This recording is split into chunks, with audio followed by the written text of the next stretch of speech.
Hello, and welcome to Grade.com Talks With. Today, we're talking with Kitty Stalsberg, Executive Director at High Hopes, an organization that fosters a community where horse and human interactions improve lives. And if you're new to our podcast, please press subscribe button either on YouTube or your podcast app, because today we're going to learn about how horses and horse riding can be therapeutic service that benefits bodies, minds, and spirits of people with disabilities. Hello, Kitty. Welcome to Grade.com Talks With. We're excited to have you here. It's my pleasure to be here. Thank you for having me. Wonderful. How would you describe High Hopes for someone who is not familiar with your work? So the principle behind horse and human interactions improving lives is not new. It's been around for hundreds of years. In fact, the cavalry recognized that soldiers injured healed better and faster when they were reunited with their horses. In some of the equestrian athletic events for people, around World War II, there was a woman named Liz Hartel who participated in equestrian competition, and she was recovering post-polio. So it's been around for quite a long time. In Europe, horses and humans have worked in a variety of ways. In Germany, the horse is often engaged to help with a very physical therapy treatment. In the United Kingdom, riding for the disability associations have been around for over 50 years. And there, oftentimes the equestrian activities are being adapted and modified to help people with a whole variety of disabilities, because the horse is such an integral part of the life in many of the rural areas in the United Kingdom. In the United States, again, it's probably our national association with which we're affiliated, PATH, Professional Association of Therapeutic Horsemanship, has been around for just about 50 years as well. And High Hopes was an early program established in Connecticut embracing therapeutic riding as well. And there's a very physical element. When someone sits on a horse, their pelvis is moved in a manner which most closely resembles normal human walking. So for someone who does not have the ability to ambulate independently, who hasn't had an opportunity to develop normally because of either arrested development, maybe they're experienced a traumatic brain injury, they might have had a stroke, cerebral palsy, autism, for a myriad of reasons. All of a sudden, when you take someone who has not experienced that normalcy and put them on a horse, now their body from the pelvis up and down and around, neurological system, digestive system, circulatory system, all of those body systems can experience what it feels like to be walking. And subsequently, you can encourage change. You can encourage change in diaphragmatic breathing. So now you can get language skills. You can help with either increasing tone for someone who's very flaccid and has low tone, or decreasing tone for someone who has a lot of spasticity and they can relax. There is also the very cognitive psychosocial element. When a horse and a human interact, it truly is as many types of animal interactions are. There is a very spiritual, empowering, powerful element that happens, and it can improve self-esteem and self-concept. So for many people with and without disabilities who are feeling anxiety, depression, lacking in self-esteem, lacking in self-concept, the ability now to interact with a 1,000-pound animal, whether you're riding them or whether you're on the ground with them, is a sense of empowerment, and it can change your feelings about yourself and what you can do. So that's a very, very long explanation, and there's so much more that happens. I didn't know that there was so much history of the bond between the human and horse, all the way to several 100 years ago, coming from different parts of the world. So that's quite interesting to get to know. And also, you indicated about so many benefits of horse riding therapeutic service. It's quite interesting to get an insight about how it helps both physically and mentally. And you mentioned about how people with lacking self-esteem and self-confidence can also benefit from it. Can you describe how does the service, horse riding therapeutic service work? How long does it last? And if someone would like to be a part of this therapy, how does it look like for them? And across the world, there's an international organization. Since we may have international viewers here today, listeners, there's an international organization called HETI. Health and Education Therapy International, Equine Therapy International, and we'll be having our next triannual congress remotely in Korea. So it truly is, and I'll give you what we offer here at High Hopes, but there are services offered in a variety of ways all across the country and the world. So here at High Hopes, when someone finds out about us or is referred to us, and it might be through a school, it might be through another social service agency, it might be through word of mouth, or a therapist, or a physical therapist, occupational therapist, mental health provider, they reach out to us, or their mental health, their medical professional will reach out to us. And we have some forms and information that we get, and then we conduct an assessment. One of the unique things I think in this realm is that it is a very individualized service. Mm-hmm. So we will take what the individual presents and what their needs are and what their goals are, and we will create an individual plan. And it may be mounted, it may be unmounted, it may be we also offer carriage driving. So there's a wide variety of ways that the interaction with the horse can be beneficial. I explained about the mounted activity. The relationship piece can be an unmounted learning to groom, learning to lead, learning to care for the horse. The carriage driving might be something that happens for someone who can't sit astride a horse, because it's a very challenging when you have someone who's challenged with balance or posture or weight or mobility issues. Sitting astride a horse, a dynamic moving surface, can be really challenging for somebody with limited head control, etc.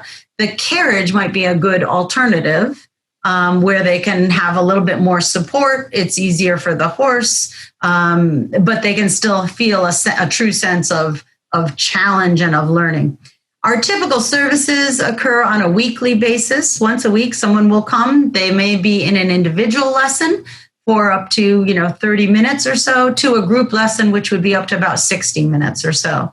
We also offer another program that we have is for veterans who are suffering from post-traumatic stress, or in fact anyone who's dealing with post-traumatic stress, victims of domestic violence, first responders, others. They can come, and their service might look like a 2 or 3 hour interaction, where they are having a very peaceful, almost meditative experience with the horse, where they might have some times to interact with the horse, but also then they might be interacting with their therapist, talking about their own emotions and their own anxiety and their own feelings. And then they might go back and have more interaction with the horse. For our veterans, sometimes it's their own, they come as a small group, and it's about them now. Maybe they interact with the horse, and then they all get together and they have lunch, and it's a social experience. So it really, really depends. For some of our school groups, they might come, we have a group of teenagers that are working on transitional living skills. And so for them, it's coming out learning character development. It might be focused on, math skills, reading skills, general living skills. They might be, learning what it takes to complete a job from A to, C. First you do this, it's sequencing, learning the value of sticking to, having focus and attention. because these kids are going to go out and try to get a job in the world. And there's another group that truly benefits from this environment, and that's the volunteers. In the United States, this field is very heavily reliant upon volunteers.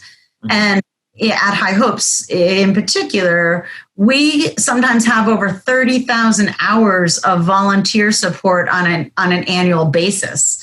And that's huge. That's, several hundred volunteers donating anywhere from 2 to 10 hours a week, year round. And some of these volunteers are kids. Are typically our youngest volunteers are 14. But between the ages of 14 and 18, as most of us know, those aren't great growing up times, right? You're dealing with bullying, you're feeling awkward, there might be social angst. So even though some of these kids maybe aren't diagnosed as kids with special needs, most teenagers are feeling that. We know from suicides, increase in suicide and isolation, particularly now during the pandemic. But the kids that come, one, they learn tolerance. They learn what it truly means to accept someone who looks and feels and sees and is different than you. They learn the empowerment that comes from being able to help someone else.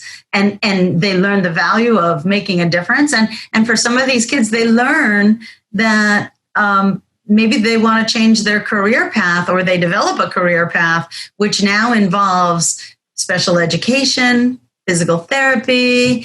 Maybe it's this field, or maybe it's a similar field where they're helping others. So. I really liked the individual approach that you mentioned. So you analyze the needs of the person, and depending on their needs, you have the variety, the range of services that you can provide, but you customize it on a one-to-one basis for each person or a group that you mentioned. And anyone that is involved, whether they're volunteers or whether they're part of the service, they all benefit from it. So it's a map that can change the direction of their mental health, physical health, and eventually the map to change their lives. That's quite acknowledging, and that's really indeed inspiring. It truly is. And the environment, and I've been in the field for 35 years. I started it myself as a volunteer and, spent many, many years in the ring delivering service. I think part of it too is the gift of the horse. And one of my truths is I'm only a facilitator. It's really the horse's ability to respond to the human in ways that I can help elicit, but it's truly that gift of the horse. So one of the responsibilities that we have as practitioners in this field is to respect and treat the horse in the highest ethical manner, to make sure that the horses doing this work, our partners, are not are valued and are treated in more than just a humane way, but really respected for the contributions that horse gives. I feel very strongly that there is an opportunity for this field to really use the work and the interactions to highlight the triangular function of healthy people, healthy environment, healthy animals, and we're all connected, right? The value of that. And that concept's not new, but it's so often forgotten in, the haste of the world around us, right? Only by taking care of each other and the animals and the planet will we have a world that's sustainable. So I think there's an opportunity to use this work in that way and to help promote that with the children and adults. And this work is not just about children, although here at High Hopes, we do work with about 21% of our population are folks on the autism spectrum. Probably about 60% overall are under the age of 25. And then the remainder are adults. We are fortunate here in that it's a wide range of folks with disabilities, from mild developmental delay, speech and language, all the way up to someone who has suffered a stroke or who has multiple sclerosis. Most recently, we've started to develop two new programs. One is for folks with memory care issues or dementia, because we know that that's such an issue globally and in this country, affecting millions of people, and having a real impact on not only the person suffering from dementia but their caregiver. And we found that being able to create a positive, in the moment experience and elicit positive emotions can help to improve the person suffering from dementia and their caregivers' lives, for a day, a week, and, week to week.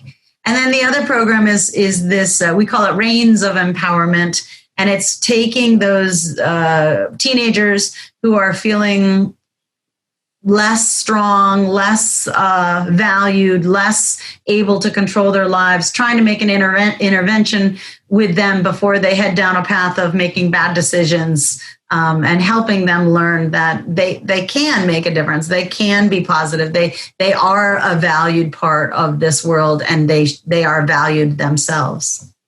Mm-hmm. I really like the approach that you mentioned, that you treat the horses as equals, as partners, or more than human way. So you appreciate the contribution that the horses are making towards the well-being of the people who go through the program, especially children, especially people with disabilities. And that is the society that we should strive upon. But whether you are a person or whether you are an animal, there's still, we all need to be treated equally. We all need to be treated with respect. And your organization is an example of that. You mentioned two programs that you are launching and launched that are benefiting children and adults with disabilities. I've also seen some very inspiring stories of people in your website that have gone through Therapeutic horse riding service. Can you give one example of a person with disability that went through your program, and an example of one person who didn't have a disability but maybe some mental health issues, and how their lives have changed after they have gone through the Therapeutic service? Certainly, Kareem. There are so many stories to choose from. One of our riders started with us. She had a cancer in her eyes, and so she actually lost both of her eyes. They needed to be removed, and so she's blind. And she is that because of the blindness now, there's various physical disabilities, and other challenges as a young child. And she started with us probably when she was maybe 5 or 6 years old. And, when she first started, she rode the horse, but she needed 2 people walking beside her and someone leading her. She was a remarkable and is a remarkable person, very strong, very determined. And by, 10 years later, as a teenager, her goal was to ride and to jump, to ride independently through the woods and jump. And she made that happen. She worked really hard. We would develop a system of sounds around the arena so that there were bells, or people would shout out a location or a letter so that she knew when she was approaching different positions. She learned to ride by herself. She learned to tune into the horse. She learned to walk, trot, and canter. That's faster and faster beats. And then she eventually learned to ride independently in the woods, being able to go over cross-country jumps. So this woman is amazing. She is a disability advocate. She lives independently now in Washington, D.C., and has done some amazing things in her life. But that's just one testimonial, if you will. I can think of another young lady who started with us. She was adopted by a local family over 30 years ago from Russia.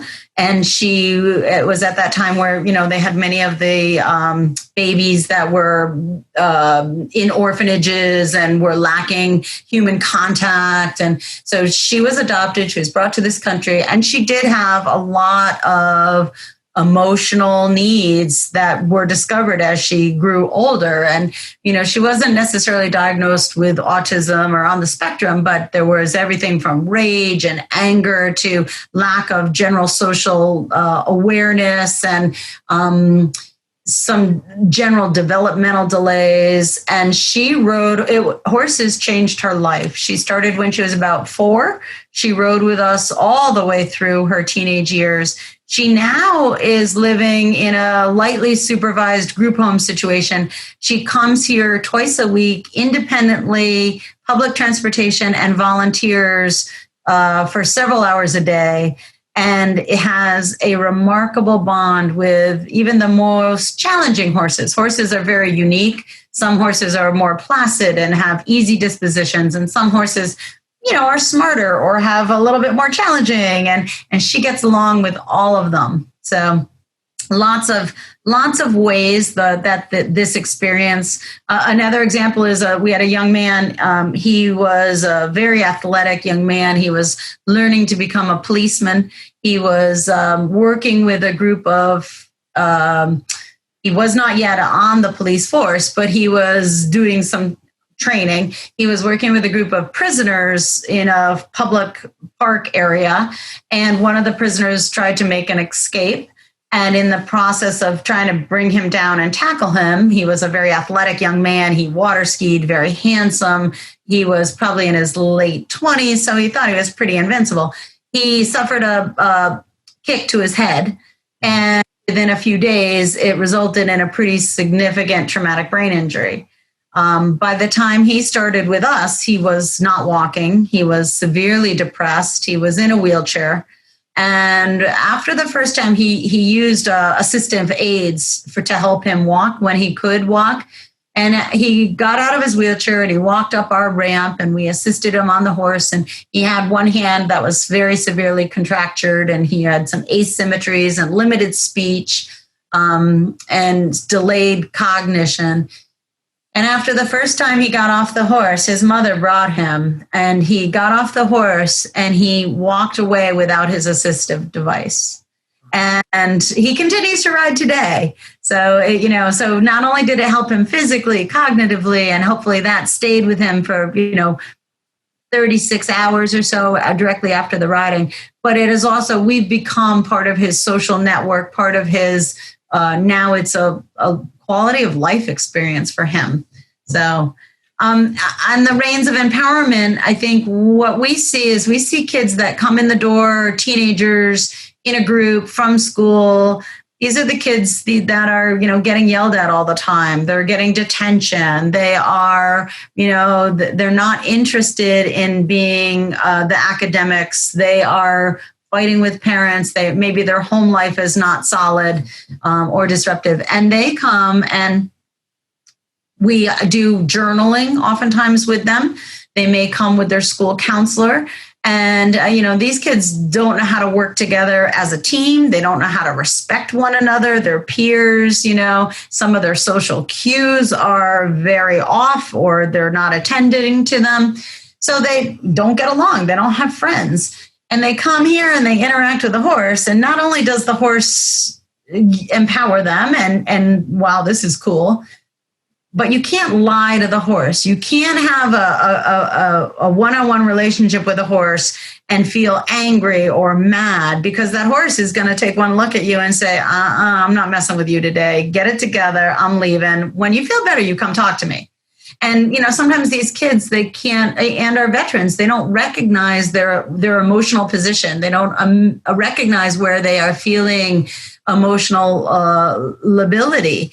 And so they have to learn, oh yeah, right, I really am mad, and this horse doesn't want to have anything to do with me. Or, this horse is helping me go through this sadness that I'm feeling, and recognize that there's something else on the other side. Wow. I have like goosebumps after inspiring stories that you shared with us. Horses can provide indeed a great emotional support for people both with disabilities and without disabilities. And stories that you showed are a great example for that. They have horses helped those examples to build their self-confidence, to be advocates for the causes that they care about, and to be independent and to be not reliable on other people. And that's something that I think not many things or not many people or not many experiences can provide in life. And the fact that horse riding therapeutic service can provide that is indeed wonderful. I'm very inspired, shocked, and amazed at the same time. I have a tiny theory. There's, spending my life doing this, and one of the things that you said was, it is unique in that no two people that have been here and gone through the services, you can have all the protocols and the, lesson plans and it's organized, but it really is individualized between that horse and that rider and that team. But I do believe one of the reasons why there is so much success is that it is a risk activity. And each of us grow when we realize that we can take a risk, learn something, and come out on the other side, right? So we've accomplished something, and that's how we grow. And all too often for people with disabilities, they lead sheltered lives, they have limited choices, they can't oftentimes take risks. So while I don't want to say, we try to mitigate the risk wherever we can, but the horse in its wild is, in its natural form, it is a flight-fright animal, right? It's not an aggressive animal. If something scares it, it leaves.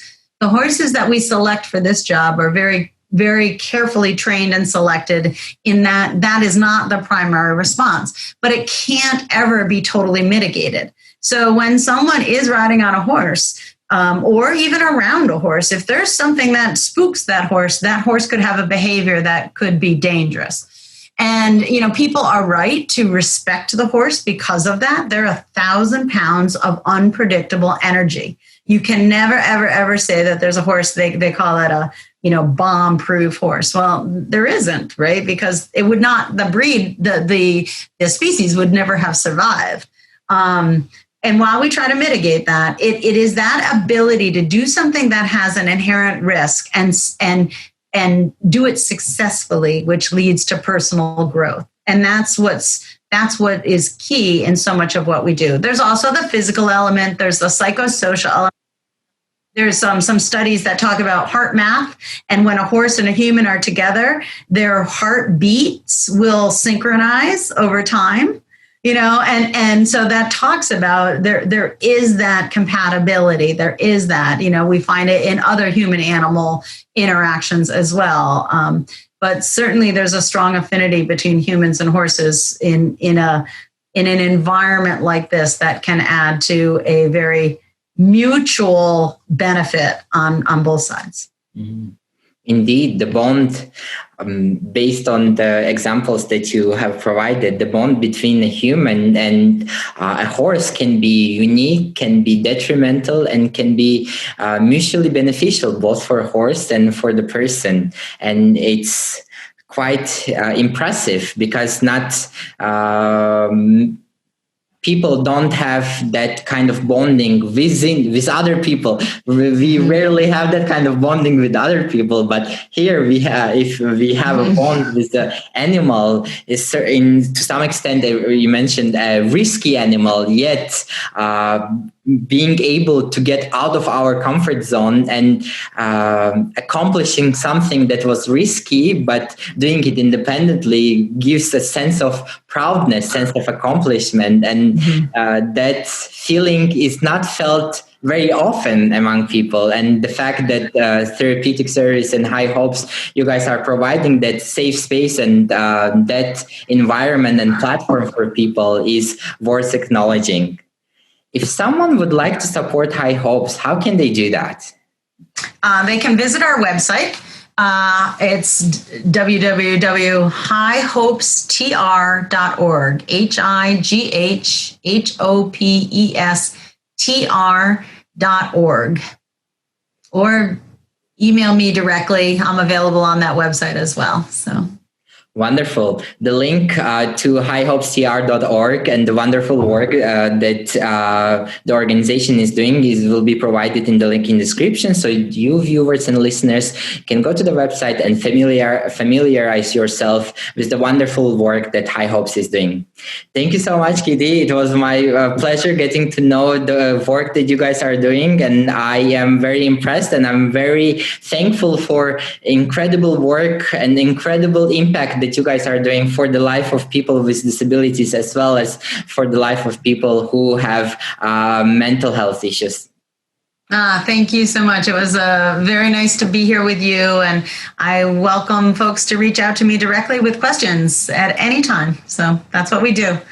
All right. Wonderful. For you listening, if you enjoyed this conversation, please press like and share button, because this will show the YouTube algorithm and podcast algorithm that this conversation is important, that human and horse interactions can improve the lives of people with disabilities as well as the life of people with mental health issues.